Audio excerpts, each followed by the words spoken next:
Mon premi de belta, ma definitiva.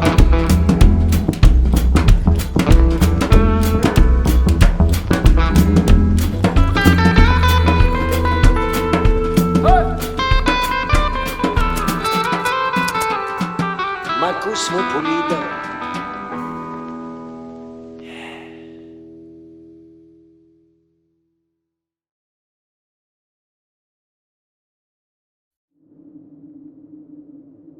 Le vagabond est celui en mouvement. Celui qui s'affranchit des frontières et qui jouit des lumières du monde. Il est celui qui erre çà et là, qui ne dépend pas du passé et qui ne vit nullement dans les lendemains. Il voue corps et âme à l'instant présent et à sa grâce, sanctuaire de nombreuses contemplations. Il ne dépend d'aucune ligne de conduite.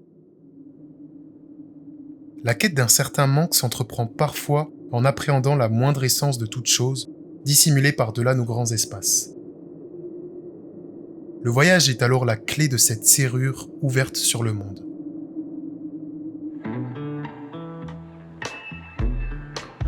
S'il est un thème récurrent dans l'œuvre de Jacques Kerouac, c'est bien celui de l'errance. À la recherche de ses racines et d'une identité certaine, sa frénésie du voyage l'a amené à vivre de nombreuses itinérances de son vivant. Elles sont autant de portes ouvertes à découvrir de nouveaux horizons, mais également le moyen d'accéder à certaines vérités, bâtissant le prisme ayant forgé le regard de Kerouac porté sur l'univers. Après la parution de son œuvre majeure Sur la route, il se fait malgré lui le pionnier d'un véritable mode de vie qui se propagera au travers toute la jeunesse de l'Amérique des années 60, que les gens surnommeront alors la Beat Generation. Mais Kerouac a constamment refusé ce titre de porte-parole et a toujours vécu pour mener son œuvre singulière là où il le désirait. Kerouac se démarque de par un style authentique et singulier très contemporain pour son époque. Il introduira entre autres un style d'écriture teinté d'une certaine véracité tout en faisant preuve d'une certaine sensibilité à toute chose pour évoquer ses expériences de vie. C'est une littérature concrète de l'instant vécu, un élan de mots porté à décrypter le réel. Aujourd'hui, je vous propose d'entreprendre un voyage introspectif pour tenter de saisir cette prose et cette approche des choses chères à Jacques Kerouac. Parcourons les grands espaces au travers la littérature et les pages d'un des recueils essentiels à la définition de son œuvre, Le Vagabond solitaire.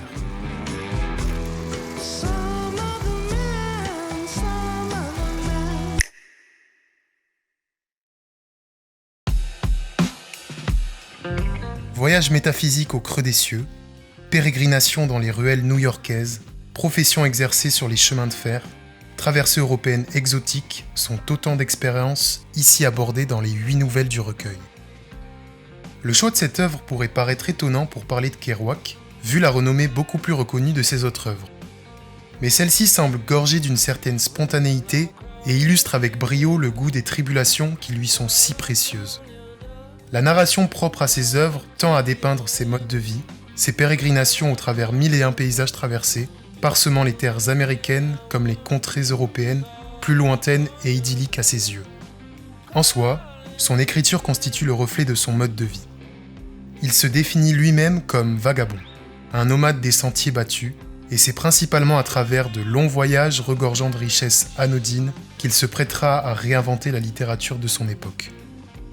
Défini comme un écrivain de par ses nombreux travaux littéraires, cette seule définition serait vraisemblablement réductrice, car de nombreuses bribes décrites dans ses œuvres ont réellement été vécues telles quelles, comme les voyages décrits ou encore les professions exercées. La forme accordée à ses écrits nous transmet une impression de carnet de route, tenu quotidiennement lors de ses escapades. Cette impression découle notamment de par la forme d'écriture singulière propre à Kerouac, la prose spontanée. Cette méthode tend à une approche spontanée des objets contemplés, des paysages abordés et des rencontres vécues.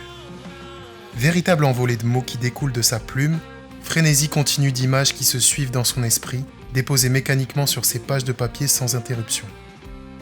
C'est selon lui le meilleur moyen pour tendre à retranscrire une vision fidèle et honnête de ce qu'il observe.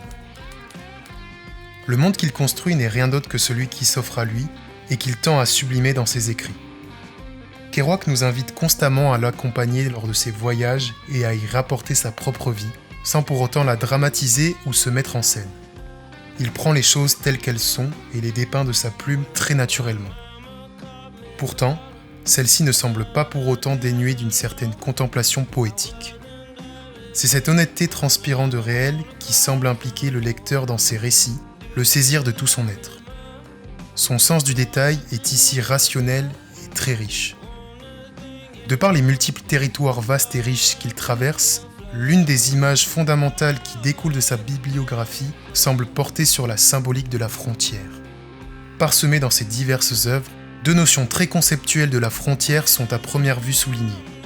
La frontière concrète et physique, en évoquant les voyages entrepris et l'errance dans ses œuvres, mais également la frontière métaphysique qui transcende l'individu et sa condition. Celles-ci sont souvent complétées par les notions de franchissement, de parcours et de sublimation. Toutes ces thématiques se retrouvent alors ici dans ce recueil, ayant pour attache commune l'errance et le voyage. Le Vagabond solitaire semble être l'œuvre qui se positionne le plus comme une approche complète et concrète de ces diverses thématiques. Jacques Kerouac y raconte ses différentes errances au travers plusieurs contrées, depuis les États-Unis jusqu'en Angleterre, en passant par le Mexique, le Maroc et la France. Bien que tous ces voyages soient authentiques et ont réellement été vécus par l'auteur lui-même, ils s'enchaînent les uns à la suite des autres dans une lecture continue. Ceux-là ont pourtant été entrepris à des périodes différentes de sa vie. Kerouac accorde une place centrale à l'esprit bohème, proposant de nombreuses questions fondamentales sur la façon de vivre et de voir les choses.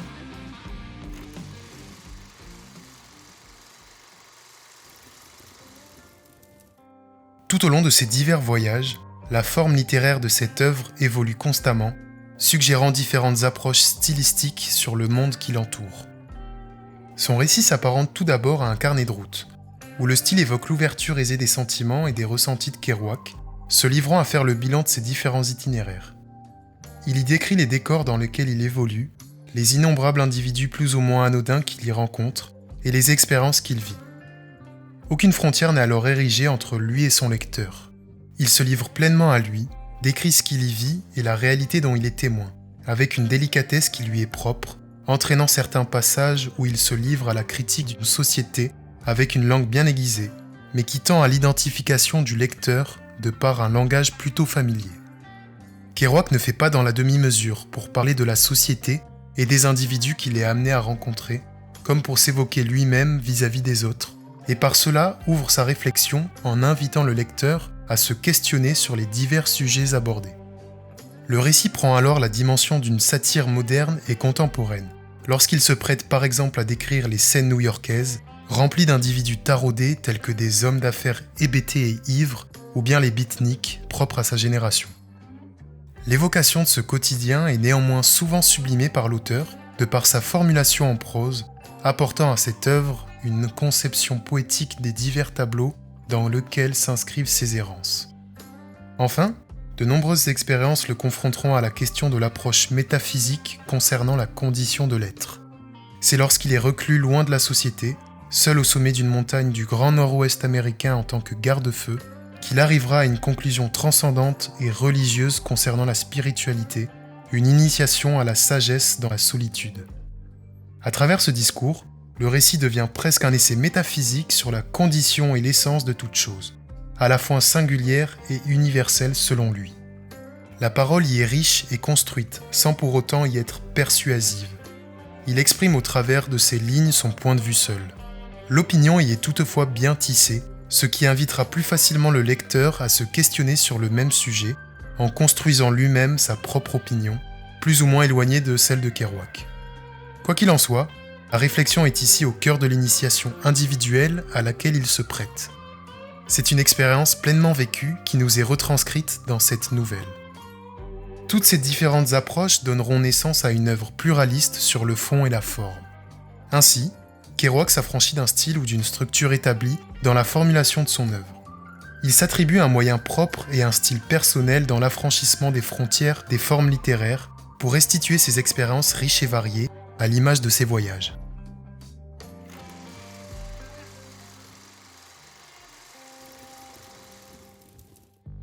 Mais quelle est la raison d'une telle dévotion pour le voyage ? L'une des premières raisons qui semble répondre à cette question réside dans l'époque et la société auxquelles est confronté Kerouac. La période qu'il côtoie connaît de grandes mutations sur différents points sociaux et sociétals. Les valeurs véhiculées à cette époque retranscrivent l'impact des modes de vie américains conventionnels. Les foyers baignent dans un certain consumérisme et se complaisent dans le matérialisme généralisé. Kerouac n'y trouve pas sa place.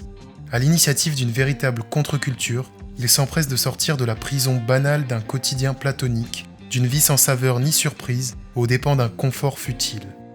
Le meilleur moyen est donc pour lui de fuir ce système, en se donnant à livrer à un esprit nomade, empruntant les chemins vers une quête d'épanouissement. Ces 1000 vies menées et leurs aspirations sont alors documentées dans les pages de Kerouac. Il y décrit l'appel intérieur de toute une génération, enclin à s'émanciper des valeurs préconstruites de son époque et de vivre pour soi. En s'écoutant et en écoutant les pulsions de son être, il se sert de la misère vagabonde pour sublimer son vécu. Car le beat, c'est celui qui est pauvre, certes, mais celui qui est joyeux. Celui qui se refuse à paraître comme les autres, mais qui ne vit que pour être celui qu'il souhaite. C'est pour répondre à lui-même qu'il sillonne les grands espaces, remplissant son être d'extase et de vécu hors des sentiers battus. Il se sent alors tangible et riche de toutes choses. L'intérêt qu'il porte à ses errances est notable lorsqu'il dépeint les individus peuplant les différentes régions visitées, où de simples situations vécues mettant en scène les habitants de ces contrées permettent parfois de retranscrire les différentes cultures, coutumes, règles sociales et morales propres à ces pays et différentes de celles de Kerouac. La manière de Kerouac de partir du jour au lendemain en fait un individu totalement libre et simple, affranchi de toute barrière sociale. Il alimente lui-même ses voyages entrepris, nourris par les nouvelles contrées découvertes. Ses origines sont elles-mêmes construites sans frontières établies, ce qui se reflète sur son mode de vie.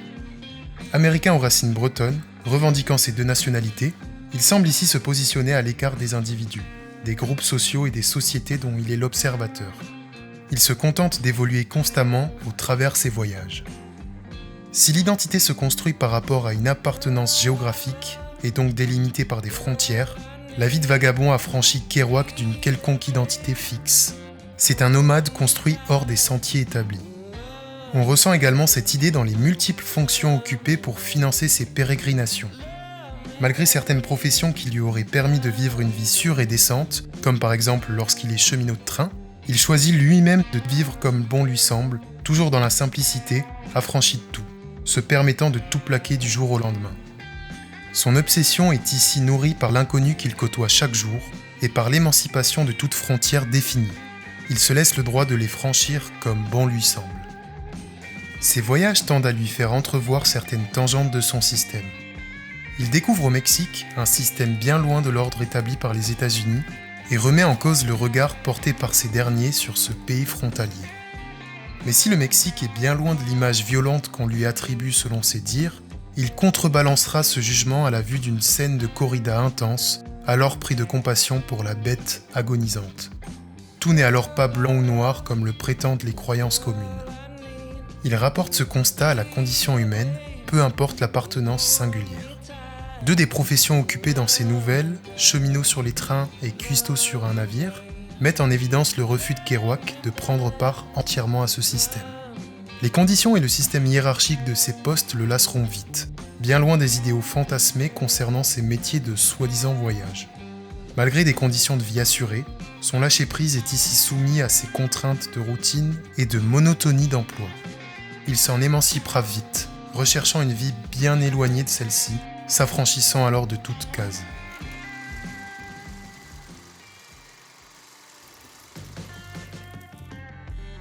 Dans sa dernière nouvelle intitulée « Le vagabond américain en voie de disparition », Kerouac aborde le statut de vagabond au sein de la société des années 50. Il s'investit à définir et défendre les vagabonds de son époque, en marge du système. Ce statut qu'il s'est prêté à définir tout au long de ses errances est ici décrit par l'auteur comme étant une situation de plus en plus précaire et dangereuse. Les sociétés ayant fortement évolué, les regards portés sur les individus qui se prêtent à découvrir le monde ne sont plus les mêmes qu'avant. La surveillance massive et les contrôles de police exercés sur les routes comme dans les gares sont également abordés par Kerouac. Il défend ici qu'ils sont à l'origine de cette disparition soudaine, marquant une certaine entrave et frustration au libre cours et à l'épanouissement qui étaient préalablement acceptables tels quels en arpentant les sentiers sauvages de notre monde. Certains progrès techniques semblent également être pour lui les raisons apparentes du meurtre du statut du vagabond, survenu avec l'apparition des compagnies aériennes. Un homme ne peut plus voyager librement en se laissant aller à l'errance sans entrave et sans contrainte sociale. Et l'expérience alors démocratisée dans un certain confort capitaliste n'y est plus aussi intense. De nos jours, les frontières se ressentent alors de plus en plus dans les politiques et les sociétés contemporaines. Kerouac se positionne ici comme avant-gardiste et visionnaire de son temps, certes à sa manière, concernant des sujets très sensibles, mais pourtant bien réels, sur l'errance et la vie de nomade.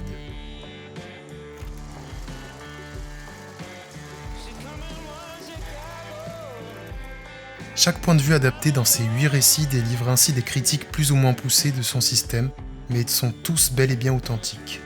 Ce sont ici des leçons de vie et des morales rejetant l'uniformité des dictats contemporains, aussi bien menés au travers des descriptions sincères que dans des essais parfois plus analytiques.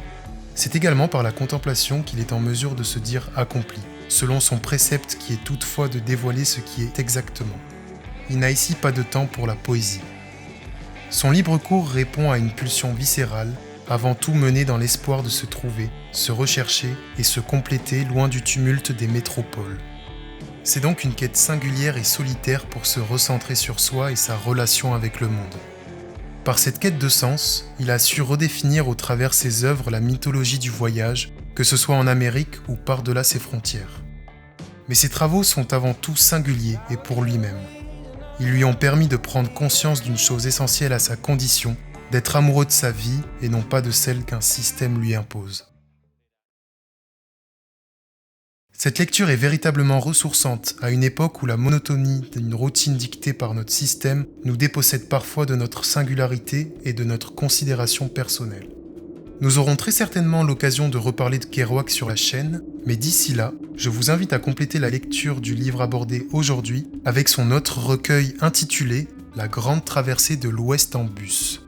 Ce dernier s'inscrit dans la même lignée que le premier recueil, et il permet de saisir davantage l'approche de Jacques Kerouac vis-à-vis de ses tribulations ainsi que ses préceptes de vie.